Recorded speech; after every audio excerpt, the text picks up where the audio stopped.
Hello, this is Greg Allison with Green Greg's. I'm about to show you what I am doing to combat the cowpocalypse, the invasion of the garden snatchers. As you know, I've been hit by an invasion of cows here, garden snatchers, and I've been actively working to try to mitigate the effects of them attacking my garden. I started out by buying sheet metal and hog wire and of course fence posts. It took me a long time to get the fence posts, which I ordered. I needed 10-foot tall fence posts. These are 10-foot tall, and you can see why I wanted them, because after sticking a 3-foot piece of metal in the ground, sticking up only 2 feet with a foot in the ground, and then adding hog wire, I don't have a lot of room left at top. Now, Greg, why in the world are you putting metal in the ground a foot deep? Is to keep rats out. That's a rat barrier. By putting it in the ground, the rats don't tunnel through the bottom. They won't tunnel through the bottom the same way with it being in the ground. However, they could also come up the top, so you need about 2 foot of slick material to keep them from coming up and in. That also makes a barrier for rats, and rats are an issue. That also makes a barrier for rabbits, because rabbits are also an issue out here. We have cottontails and primarily jackrabbits out here where I'm located. So this keeps them out too. And the hog wire up here will help keep cows out. Now, I've had an issue with this though. You can see we got it put up all around. We built a couple of gates, but there's something wrong down here and around all over here. And what is that? Well, it took about over a week's worth of labor just to get this amount in. And because I do have a day job and have spent most of my free time watering my garden and chasing cows, and running errands, which I seem to have to do a lot. And around here you got to drive a long distance to get anything. Most stores that really have any content in them, the closest ones that's got small content, is 30 minutes away, so you got an hour to get there and back, plus whatever time in the store. But most of the stores that's got your larger content are an hour's drive from here. And so, yeah, I spent a lot of time running errands to get stuff. So I had to hire labor. And quite frankly, even though I bought enough hog wire and sheet metal to do the entire garden, I ran out of money. I just flat ran out of money and was running out of time too. So I needed to finish it up in a way that was quicker and cheaper. Now, I meant buying more material, but saving labor costs. Labor costs more. Look, I spent on these fence posts, and on the metal and hog wire, there's about $3,000 right there. I'm serious, about $3,000. But the labor was costing me more. I've already spent more money on labor just to get half of it done. Well, maybe not that much, but a good bit. The labor is very expensive. So I decided to switch. I could save a lot of money on labor if I spent a little bit more money on materials and put in an electric fence. You can see the fence here is lower because we haven't got the metal up here yet. Oh yeah, I rented a machine to dig a trench to put the metal in. The problem with delaying putting the metal in is my trenches are filling back up. It's going to be harder to get the metal in later. But you got to do what you got to do. The unfortunate part is electric fence isn't going to cover all my needs here. The electric fence will not keep out rats. The electric fence will not keep out rabbits. The electric fence lets a lot of stuff in my garden that I don't want in my garden. And here's another issue. I got solar electric here. At nighttime, you know, it's got a battery. You can grab that wire and hold on to it. You can just grab it and hold on to it. You'll feel a slight little bump. But even in the daytime, this isn't very active. It's not very hot. I'm really disappointed. I got a fence that's supposed to have been good for 30 miles. One of the more expensive fence boxes I got to them. They're not good. It's not very effective. I don't like it. I got to be honest. You know, I grew up with electric fences. I grew up with electric fences that would knock you down. You can still grab this guy. I grew up with fences that knock you down. I don't think this is going to be a good deterrent for cows. That's what I got it up for. I may have to go buy an old-fashioned fence box. There's the electric panel for this box. It ain't too working. Well, at first it didn't work at all. I found this rope wire that claimed it had 20 times more shocking power if you used this rope. I was, oh, that's great. Let me tell you something, it had zero. You could hold on to it all day and you wouldn't feel the jolt. So I had to remove it and put on regular metal wire. Do not buy that stuff, it's no good. At least it wasn't for me. I think they got tiny little wires in it. I think they break. I do not recommend it. Regular fence wire. When I was a kid, we used a lot of this, and sometimes we use barbed wire for fence wire, probably what I really need. The barbed wire might help add deterrent. I'm not sure this does much. That electric fence box up there, like I said, this is supposed to be good for like 30 miles. It don't even handle my garden. So I'm not done. I still got something to do. But the really bad news is here, I am wide open through here where wind comes through. Wind is one of my biggest banes. So I wanted to cover all this stuff up with sheet metal all the way up, at least on this side right here, where the primary winds come from the most. Because those winds are filling my garden beds with sand. And sand is really bad for growing stuff. You can see these beds here, the ones closest to this entryway where the sand blows in the most. Some over here are protected a little bit by the juniper tree there. But through this approach here, these beds are just filled with sand. And the sand, where the sand is the most, the plants grow the least. It's just axiomatic. They grow better where there's less sand blowing in. And that's another advantage to putting up a barrier like that. It might help keep some of the sand out. But down here on this side, I plan to put barriers 8 foot up. I plan to have some really big, a lot of sheet metal up. I got a bunch of old crinkle metal. I'll keep the straight, clean metal for the ground trench, but I plan to put up crinkle metal.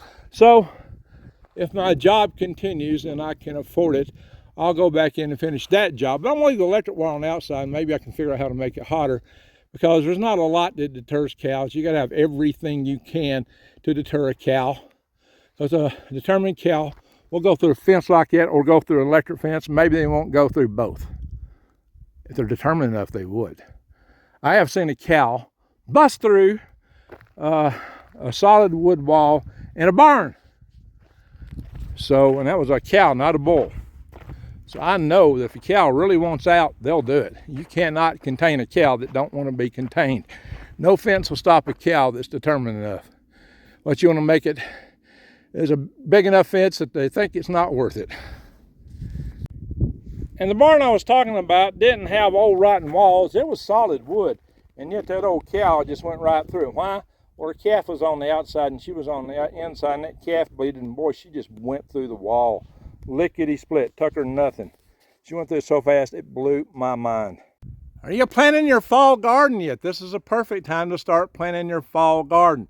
Your fall garden, there's a lot of greens you can grow, radishes and different things like that, beets. One of the best sources for seeds like that is True Leaf Market. Check out my link to True Leaf Market, my affiliate marketing link. It'll be in the show notes posted below. You can get some really good seeds from True Leaf Market.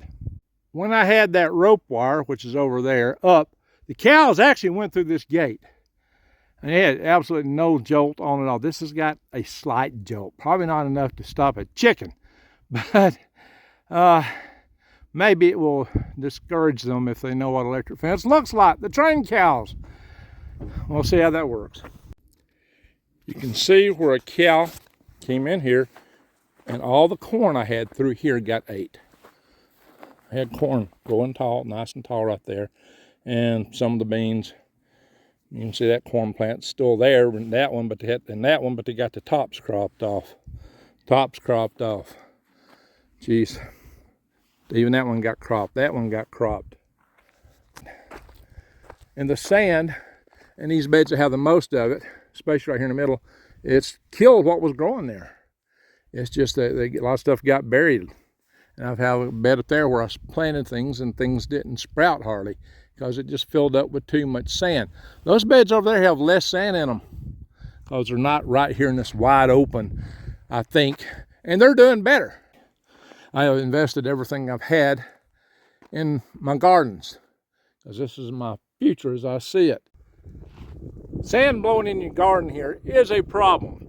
The problem is not only do you not want to be sandblasted, but there's really three other principal problems related to sand. One of them being that when it blows in your garden bed, it's alkaline. It has an alkalinity that, at least due to the local soil around here, which throws a pH balance of what the plant's like off a bit. Now I could add sulfur and deal with that, which is probably what I need to do is go buy a little bit of sulfur. But I think that one of the biggest problems I have, there's two more that are worse.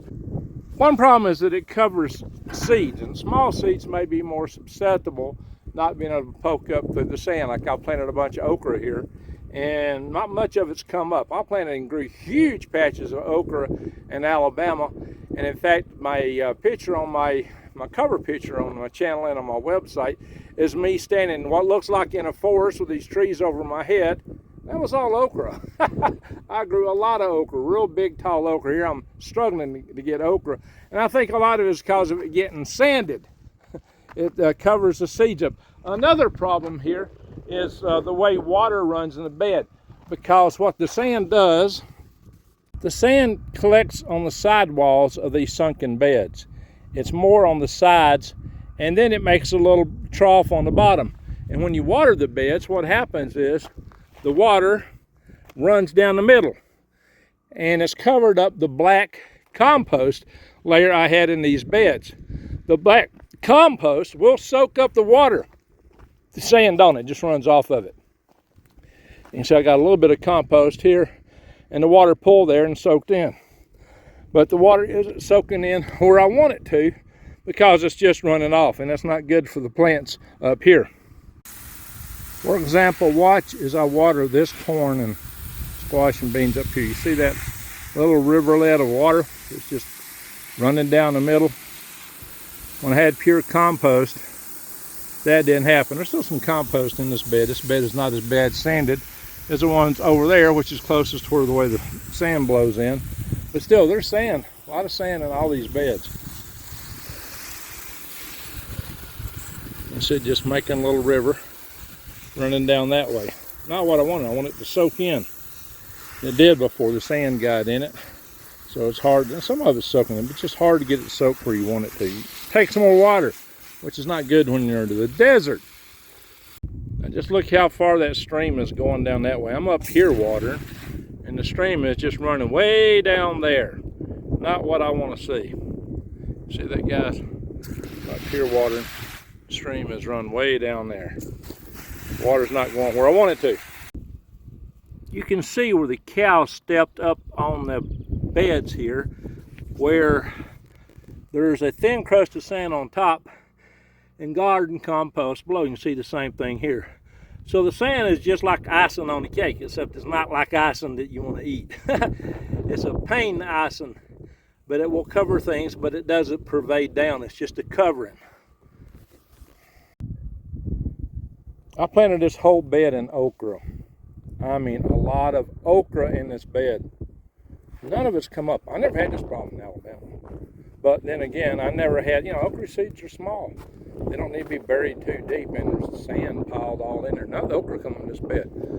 I've got some okra come up my main garden, but just a little bit.